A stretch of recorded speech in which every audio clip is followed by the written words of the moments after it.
అందరికీ నమస్కారం అండి. ఈవేళ ఉదయం నేను వైఎస్ఆర్సీపీ పార్టీలో జాయిన్ అవ్వడం జరిగిందండి. అది నా స్వతహాగా నేను జాయిన్ అయ్యానండి. ఎవరు నన్ను బలవంతంగా జాయిన్ చేసుకోలేదు. నా వ్యక్తిగతంగా నా స్వతహాగా నిర్ణయం తీసుకొని నేను జాయిన్ అయ్యానండి.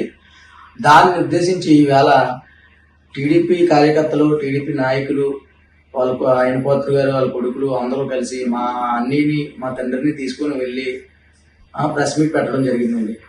ఇదే ప్రెస్ మీట్ నేను అడుగుతున్నాను, ఇదే ప్రెస్ మీట్ మా ఇంటి మీద దాడి జరిగిన రోజు ఏమైంది? మీ కార్యకర్తే కదా, మీరు నిలబడచ్చు కదా. అర్ధరాత్రి మీద ఇంటి మీదకి వచ్చి దాడి చేశారు. ఆ రోజు ఏమైంది? ఆ రోజు నిలబడి మీరు ఇదే ప్రెస్ మీట్ పెట్టుంటే ఈవేళ జరగదు కదా. ఆ రోజు నన్ను అందరూ అడిగారు, మన పార్టీ వాళ్ళు కూడా అడిగారు నన్ను, మీ ఇంటి మీద జరిగినా ఎవరు రెస్పాండ్ అవ్వలేదని అడిగారు. ఆ రోజు మాకు బాధేసింది. ఈవేళ మా అన్యాయాలను తీసుకుని వెళ్ళి మీరు ప్రెస్ మీట్ పెడితే నాకు బాధేస్తుంది. రాజకీయం మా అన్నదమ్ములు విడగొడేస్తారు, అన్నదమ్ములు విడగొడ వీళ్ళనడం కాదండి. మీరు మీ ఇంట్లో చూసుకోండి. మీరు మీ తమ్ముడిని ఎందుకు వదిలేశారు? నీ కొడుకు సీట్ కోసం నీ తమ్ముడిని వదిలేసావు.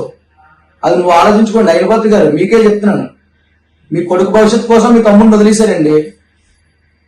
అర్థమవుతుందా నేను చెప్తుంది? మీ దాకా ఏది రానట్లేదు. ఒకసారి గమనించండి. కార్యకర్తలు ఎందుకు వెళ్ళిపోతున్నారో ఆలోచించుకోండి ఒకసారి. నేను ఈవేళ ఎందుకు వచ్చేసానో నేను చెప్తున్నాను. నేను ఉదయమే ప్రెస్ మీట్ పెట్టాలి, కానీ ఎందుకు లేని పెట్టలేదు. ఇప్పుడు నేను పెడతాను ప్రెస్ మీట్. ఎందుకు పెడుతున్నాను? మా నాన్నని మా అన్నిని బలవంతంగా తీసుకెళ్లి ప్రెస్ మీట్ పెట్టించారు. నేను ఈ సభ ముగ్గురు చెప్తున్నాను, మా అన్నికి కూడా చెప్తున్నాను, అన్నయ్య నువ్వు అందులో ఉన్నంత సేపు వాళ్ళు చెప్పిందే చేయాలి. ఇప్పుడు కూడా బలవంతంగా నేను తీసుకెళ్లి చెప్పించారు. అలా చెప్పకపోతే నీకు అక్కడ జరగదు. నువ్వెందుకు అందులో ఉండడం?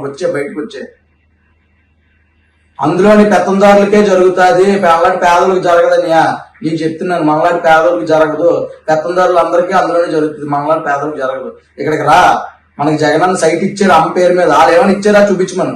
నాన్న కాడి నుంచి తాత కాడి నుంచి చేస్తున్నారు కదా, వాళ్ళు ఏమైనా ఇచ్చారంటే చూపించమను. ఆ రాజకీయం అనవసరం అని నీకు వచ్చే.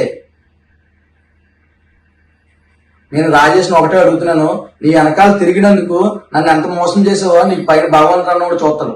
నిజంగా చెప్తున్నాను, పైన భగవంతుడు అన్న కూడా చూస్తాడు. ఈవేళ మా అన్నని తీసుకెళ్లి ప్రెస్ మీట్ పెట్టావు కదా, నువ్వు ఆయన మీ ఇంటికి వస్తే నువ్వేమన్నావు? నీకోసం నేను కత్తులు పెట్టుకొని తిరగాలని అడిగో, గుర్తుందా నీకు? కత్తులు పెట్టుకొని తిరగాల అని అడిగో. నీకోసం నేను కత్తులు పెట్టుకొని తిరగా. కార్యకర్త ఎవరి కోసం వచ్చింది గొడవ? నీ కార్యకర్త ఎవరి కోసం వచ్చింది గొడవ?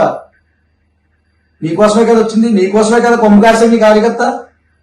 ఆ రోజు వదిలేసావు. అర్ధరాత్రి మీద దాడి జరిగితే ఆ రోజు వదిలేసావు. ఆ రోజు మా కుటుంబం, మా అమ్మ నాన్న ముందు మా అన్నింటి మీద చేసుకున్నారు. మా కుటుంబం బాధపడలేదా? అంటే నీదే కుటుంబం, మిగతా కుటుంబం కాదా? నేను ఇదే చెప్తున్నాను అన్యా, ఎవరికి భయపడాల్సిన పని లేదు. నన్ను ఎవరో ఏం చేయలేరు. నాకు గణేష్ గారు ఉన్నారు. ఉంటాను. మరిన్ని తాజా వార్తలకు చూస్తూనే ఉండండి మైత్రి న్యూస్. ప్రతి క్షణం ప్రజల కోసం. Please subscribe.